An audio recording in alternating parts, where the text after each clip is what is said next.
Hey, Louis Petalico here on behalf of the Constitutional Organization of Liberty with another brief tutorial on the U.S. Constitution. You know, we look at the First Amendment and we all really have a tremendous sense of appreciation for it. It provides an outline of those rights that we all hold so precious and dear to us, whether it be the right to free religion or the right to a free press or to free speech or free assembly. What's interesting about the First Amendment is the fact when you talk about the free press, especially in our generation today, we have kind of a skewed view of it. We look at the media as being something that's not necessarily meant to be trusted. That's not necessarily a bad thing either, because we should always be willing to take all information that's presented to us, look at it with a slightly jaundiced eye to make a determination whether the facts are correct or incorrect, or whether they're being presented properly. Now, with that being said, we also have to understand that the notion of a free press is something very precious to us. In most countries, the concept of a free press is questionable at the best. Now, when we talk about a free press, we even have to sometimes compare that against a government press. In some countries, in fact, you will have official government media agencies whose purpose is to correct the record when the non-government agencies might present incorrect facts. But the purpose of the free press as a concept here in America goes back many generations.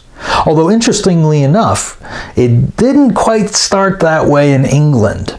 In fact, England had some struggles with the idea of a free press. And in the mid-1600s, there was even an act proposed that called for licensing of printers, the licensing of publications, and the fact that even the number of printing presses that a printer could have was regulated.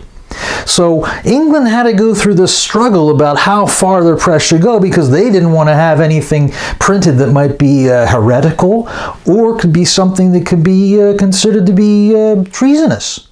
Now, by the mid-1700s, the attitude seemed to have changed a bit.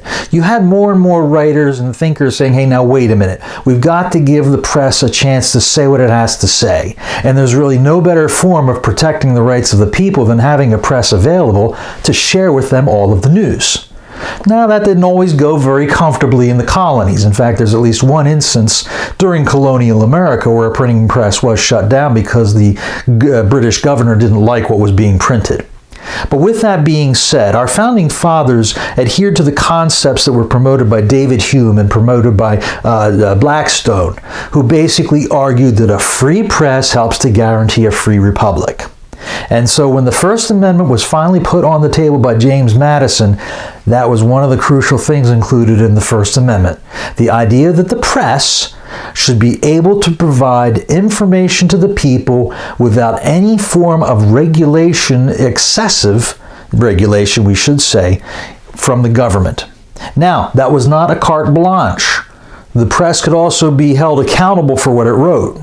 In the case of libel, for example, if they were to print something that was obviously not true or maliciously false, they could get sued for it and go to court and have to defend themselves.